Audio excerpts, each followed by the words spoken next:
how to perform the actual experiment or to take the actual observation for our calculating the thermal performance and as well as the efficiency of the evacuated tube collector.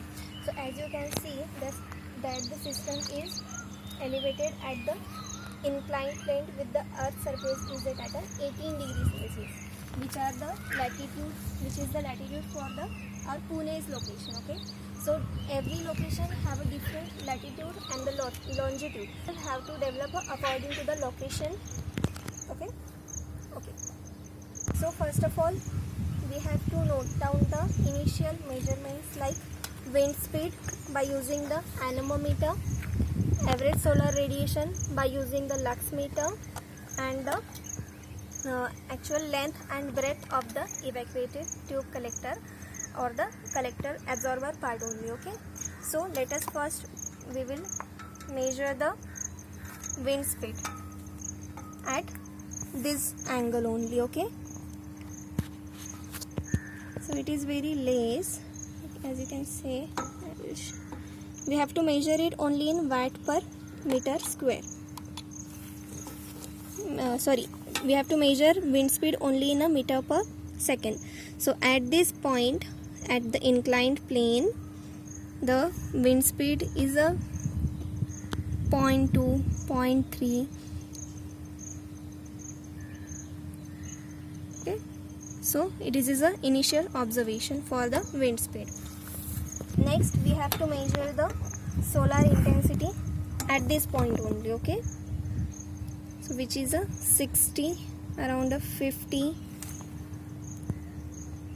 57 point, around 56 or 57 watt per meter square.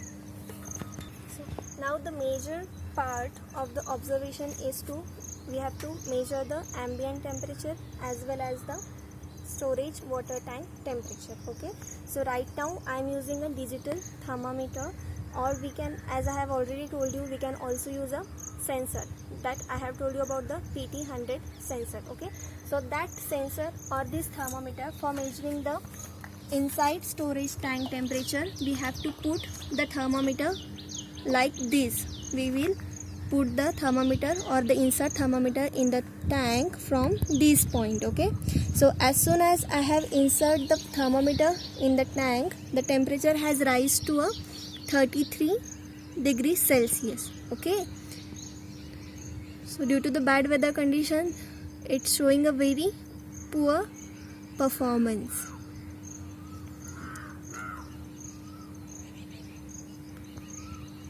So, and now we will measure the ambient temperature. Okay, so we have to measure the ambient temperature in air.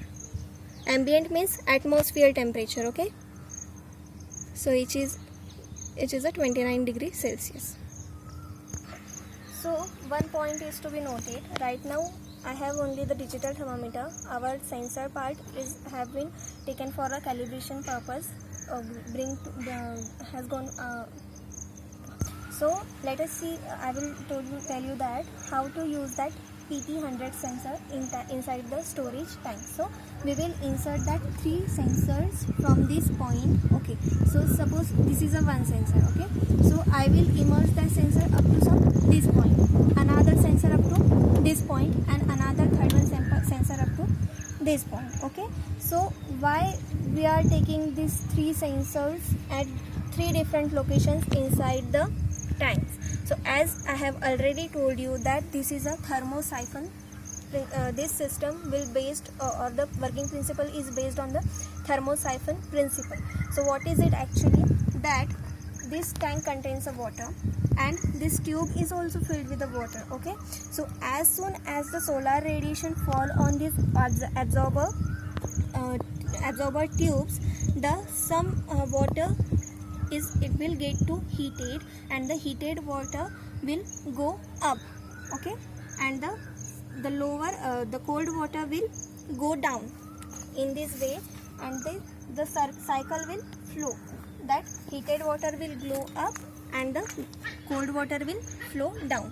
So due to this, the temperature of the water inside the tank is not very uniform. At the bottom there is a cold water, and at the upper part of the storage tank there is a hot water. So that's why we can use that the 3 sensor we will place at 3 different locations, and then we will take the average of that 3 temperatures. Okay, that temperature will be the inlet water tank temperature, and the outside we will measure the ambient temperature. So while performing the actual experiment, we have to take a 15 sets of observation, or we can say some set of observation within a time interval of a 10 minutes or a 15 minutes. Okay, so this whole set we will repeat after a 15 minutes, 10 minutes. So if we measure the initial readings at some 11 o'clock, or we can say 1 o'clock, right? So after some 15 minutes we will again take reading. After 15 minutes again we will take readings. So we will observe that after some time the temperature of the storage tank will reaches to some maximum. We can say maximum means it is a 60 degree or 70 degree. So at that time we can stop our experiment. Obtaining this set of readings, we will perform our actual calculations to evaluate the efficiency of this system. Okay, thank you.